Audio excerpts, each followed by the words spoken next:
और मंत्र की दीक्षा में लगभग 1300 लोग पास हुए।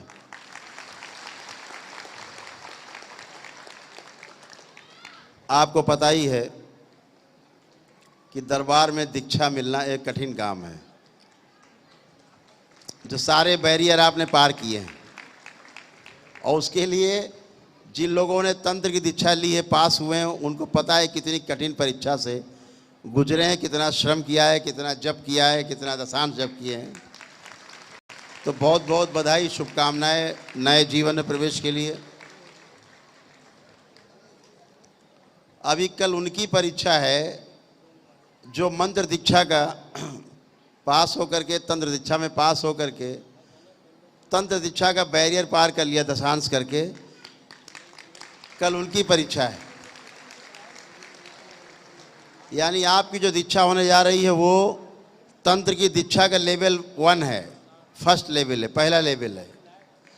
और जो कल दीक्षा होने जा रही है उनका सेकंड लेवल है।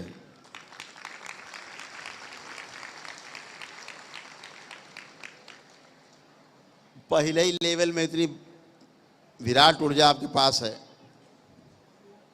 जो तंत्र की दीक्षा का एक लेवल पास कर लेता है, द्वितीय चरण में जाता है, उसके पास ऊर्जा का विशाल भंडार होता है। आपने देखा है ना कि अगर वो छू ले पीड़ित आदमी को, घर के पीड़ित लोगों को, तो कटे पेड़ की तरह गिरता धड़ाम से, ऐसे।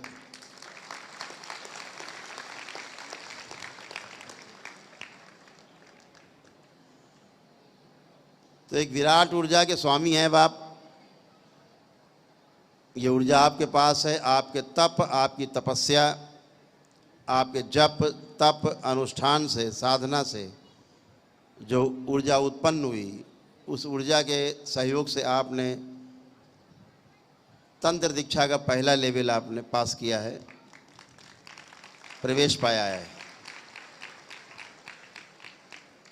तो बाकी जो लोग फेल हो गए निराश नहीं होंगे, अगली बार फिर प्रयास करेंगे।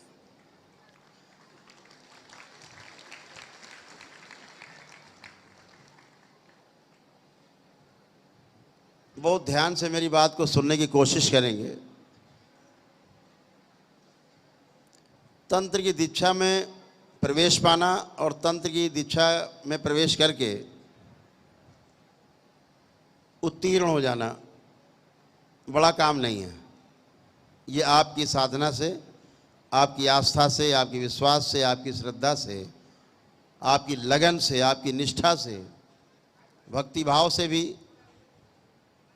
और स्वयं की इच्छा शक्ति से भी किया गया आपका जितना भी उपक्रम होगा, उससे आप उसमें उत्तीर्ण तो हो ही जाएंगे, इसमें कोई संदेह नहीं है।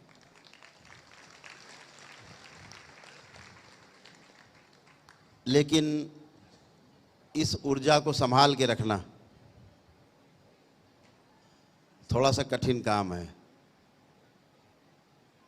इसीलिए हम आप सबका गुस्सा पहले छीन लेते हैं,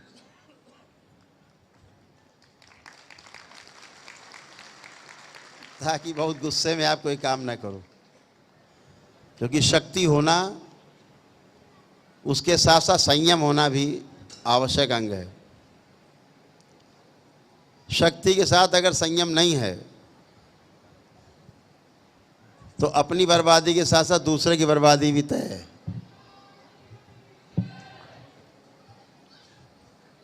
हमेशा ध्यान रखना है, शक्ति अर्जित करने के पहले उसको सुरक्षित रखने की व्यवस्था की जाती। जैसे रुपया एक प्रकार की शक्ति है, आप उससे हर खरीदे जाने वाली वस्तु खरीद लेते हैं, एक शक्ति एक प्रकार की। तो रुपया लाते हैं तो उसके पहले उसके रखने का, बचा के रखने का सुरक्षित इंतजाम करते हैं, नहीं होता तो बैंक में रखते हैं।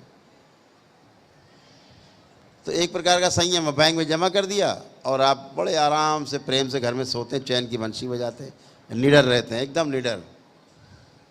ऐसे ही शक्ति को अर्जित करते समय इस बात का हमेशा ध्यान रहे कि यह जो शक्ति हम अर्जित कर रहे हैं, यह शक्ति अपने लिए नहीं है, यह शक्ति अपने द्वारा किसी की सहायता के लिए है।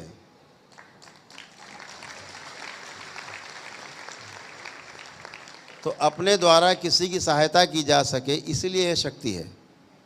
आपको पता है कि दरबार के पास यह शक्तियाँ विराट रूप में हैं, पूरी ब्रह्मांड में, पूरे सृष्टि में ये शक्ति नहीं है किसी के पास जो कह सके कि वो स्मृति से खेलते हैं।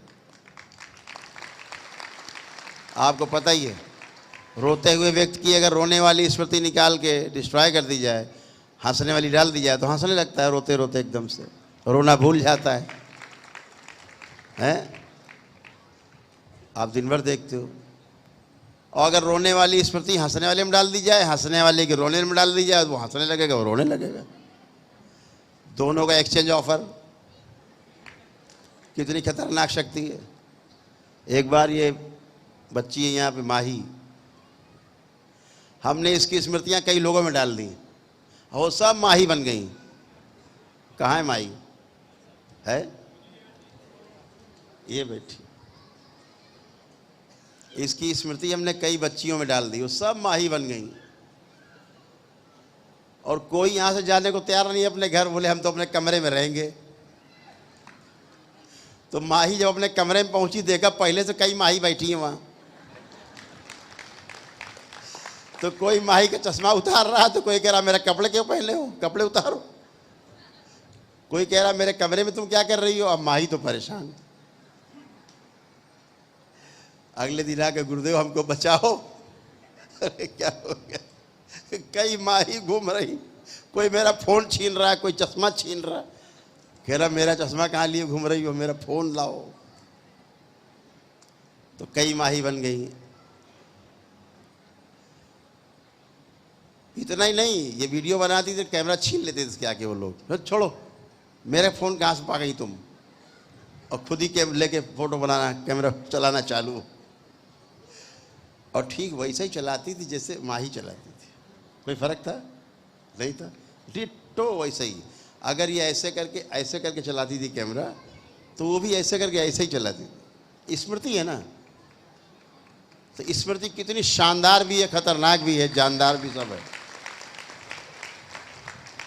कई लोगों में किसी की स्मृति हम किसी में डाल देते थे, वो दिन भर कुछ का कुछ बना घूमता रहता था। किसी को कबूतर बना दिया जाता था, किसी को सांप बना दिया जाता था, किसी को मोर बना दिया जाता था। अब मोर जो है सांप को दौड़ाता रहता था।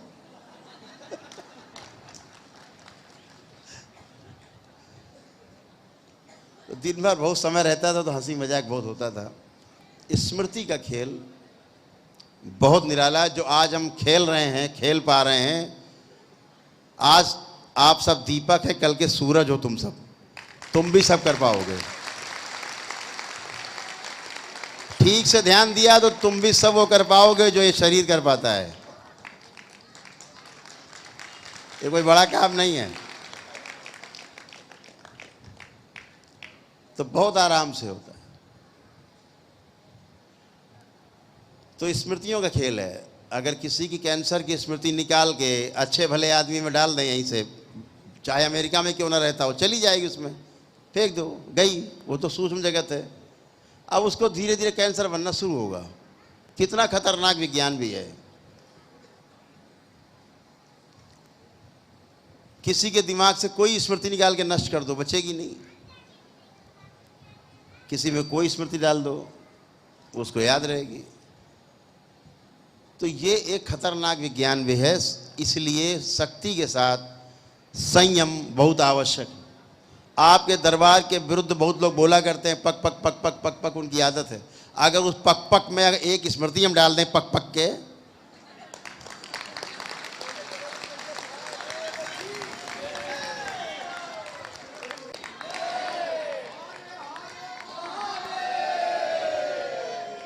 यहाँ देखा होगा बहुत लोगों को गूंगा बना देता दरबार। हमको गूंगा भी बोल नहीं सकता, गूंगे हैं। अब वो गूंगे बने घूमते रहते हैं। किसी को चिपका दिया अगर रीलिंग में, वो चिपके रहेंगे तो 4, 6, 10 घंटा, सुबह से लेकर रात तक, रात से सुबह तक। एक बार मैं कई बार चिपका के भूल गया यहाँ पे। कई बार यहाँ चिपका के भूल गए, चले गए। रात में बताया गया 2 बजे 3 बजे, अरे गुरुदेव वो तो चिपका हुआ रेलिंग में, छुड़ाओ। यहाँ कोई नहीं, वो अकेले चिपके खड़े हैं। तो फिर वहाँ से छुड़ा देते थे, फिर छूटते। खतरनाक विज्ञान है, इसलिए संयम बहुत आवश्यक है। इतना सब गंदगी और गंदी बातें सुन करके भी तमाम की, जो संयम हम रख पाते हैं, ये संयम जिस दिन आप में आ जाएगा उस दिन आप स्मृतियों से खेलने लगोगे।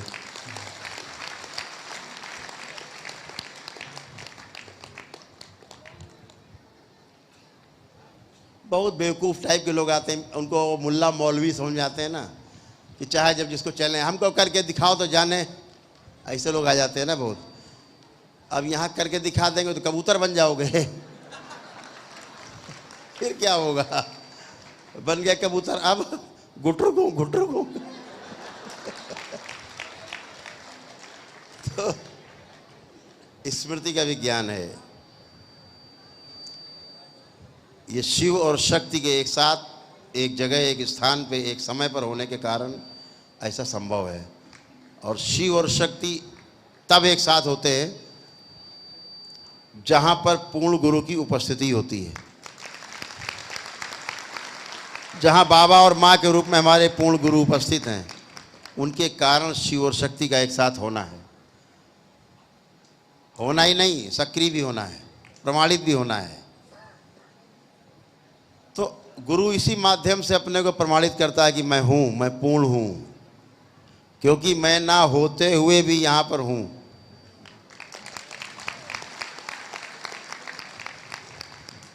बहुत से लोग यहाँ हैं, इस खास तौर से इस मंच पर बैठे हैं, जो यहाँ ना होते हुए भी यहाँ पर हैं।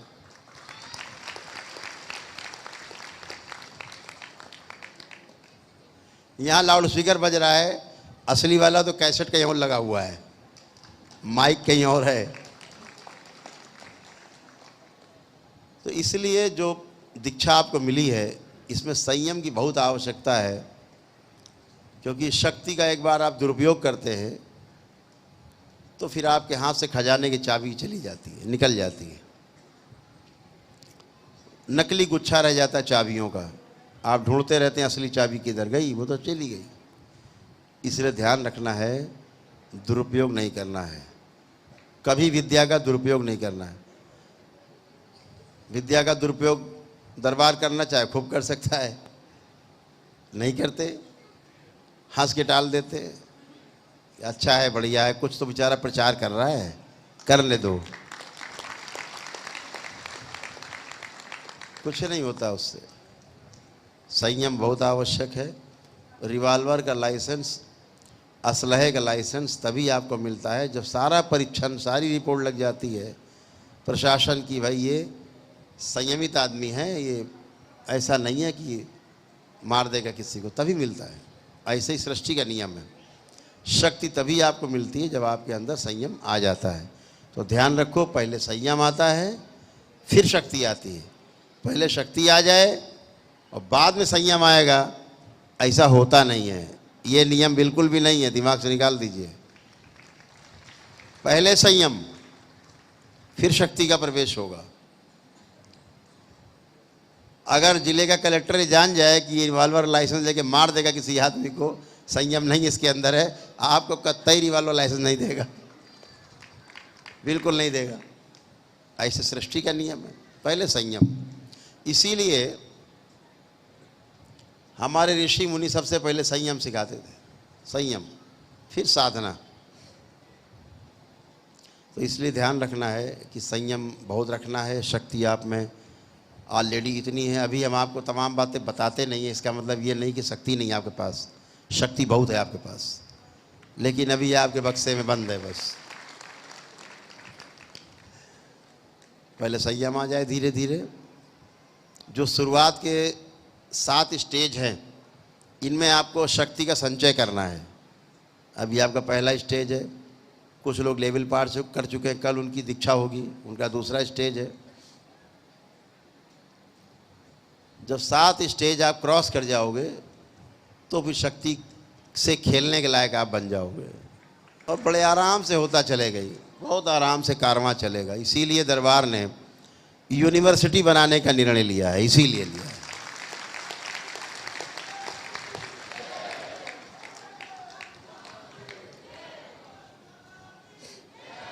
अभी तक ये माना जाता था कि ये सब विद्या, पहली बात तो ये विद्या कलयुग में है ही नहीं। कलयुग में यह विद्या कहीं में नहीं है, पूरी सृष्टि में नहीं है, किसी के पास नहीं है, आपके इस दरबार को छोड़ करके। जो आपकी स्मृतियों को नष्ट कर दे और रोग नष्ट हो जाता है। केवल स्मृति नष्ट होती है, रोग नष्ट अपने आप। तो जो स्मृति का विज्ञान है वो आपके दरबार के पास है, और दरबार ये चाहता है कि पढ़े लिखे बच्चों के हाथों में ये विद्या पहुँचे।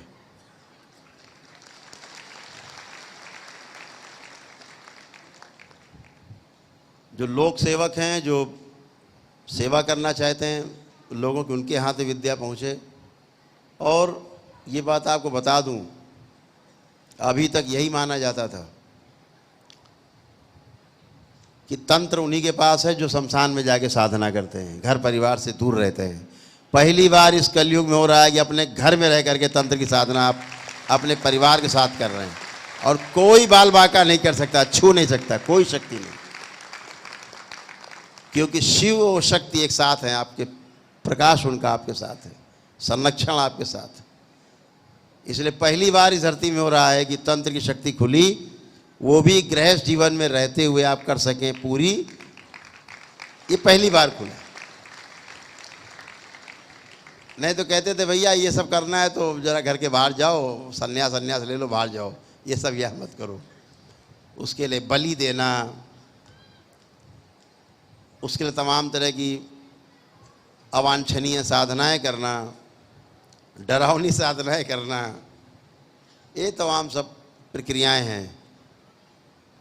वो भी एक व्यवस्था है, अलग अलग विधाएं हैं, अलग अलग तरीके से हैं, वो गलत नहीं है, लेकिन ये सबसे अच्छा है कि हम घर में रहकर अपनी साधना कर सकें। और दूसरी बात, सबसे बड़ी बात जो आपको बताने लायक है और आपके सुनने के लायक है, इसी तंत्र की साधना से व्यवस्था है, इसी तंत्र की साधना से 84 लाख योनियों से मुक्ति का उपाय एकदम सीधा, सुगम और सरल है।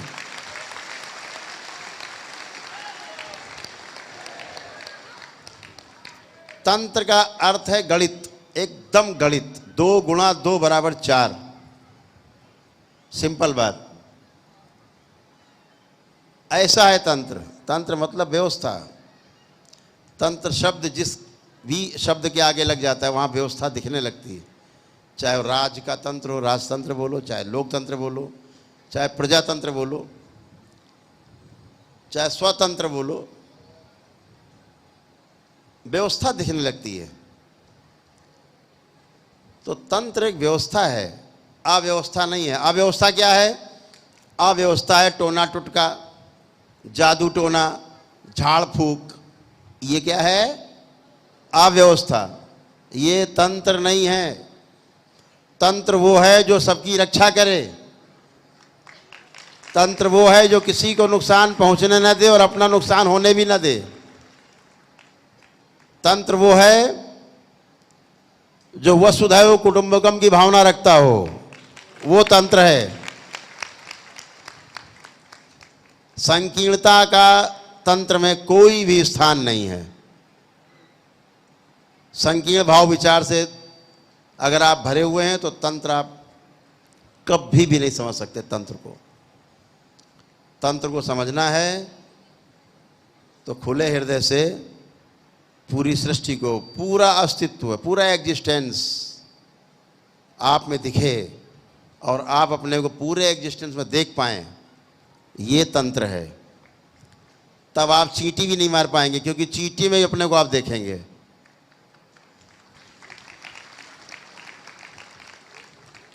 तो जब तक आप सब में अपने को न देख पाओ और सबको अपने में न देख पाओ, तब तक ये समझ लेना कि अभी आपके अंदर संयम नहीं हुआ है।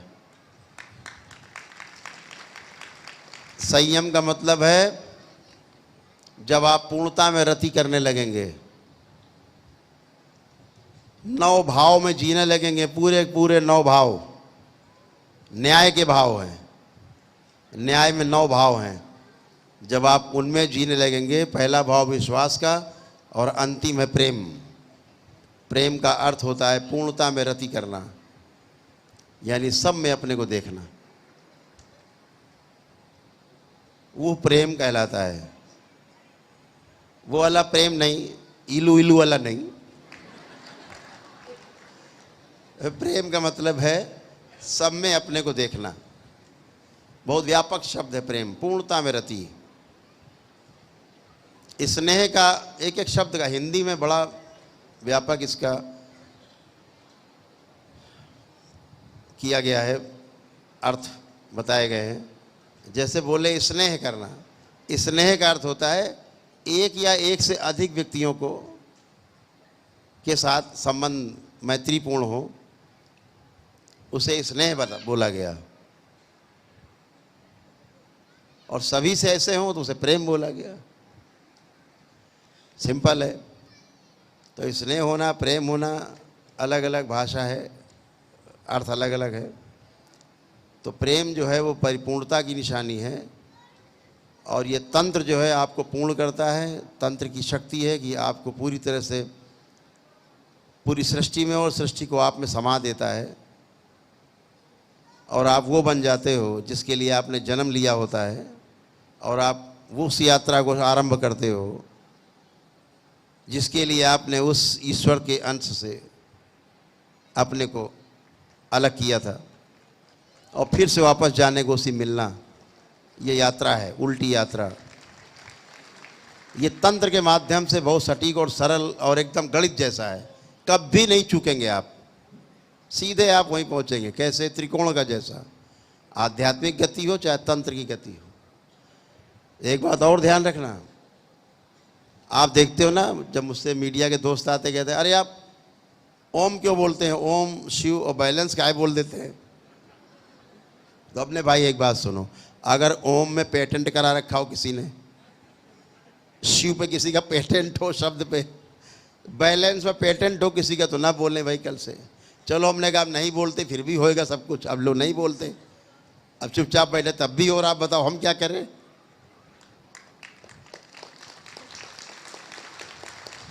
तो एक बात हमेशा ध्यान रखना, तंत्र कभी भी विधि की परवाह नहीं करता। तंत्र में कोई विधि नहीं होती, हमेशा ध्यान रखना। तंत्र केवल परिणाम की परवाह करता है। परिणाम कैसे आएगा? विधि की परवाह तंत्र को बिल्कुल भी नहीं है। परवाह किसकी है? परिणाम की। कैसे सुख आए आपका, लौटे, कैसे सुखी हो, कैसे स्वस्थ हो, कैसे समृद्ध हो, बगैर किसी को चोट पहुंचाए। लेकिन विधि कोई भी हो, इससे तंत्र को कोई लेना देना नहीं। एनी हाउ मामले को ठीक करना है, यही तो तंत्र है। जब आप परेशान होते हो और आप एप्लीकेशन लेके जाते हो किसी डिपार्टमेंट में, और वह डिपार्टमेंट आपको मदद करता है, तो वहाँ विधि कहाँ देखी जाती है? पता लगे सिपाही जी आते, 4 डंडे मारते, कहाँ लिखा 4 डंडे मारो? लेकिन 4 डंडे मारे, घुटने साइकिल दिमाग में आता, तुरंत आ जाती कट से, बदमाश आदमी के।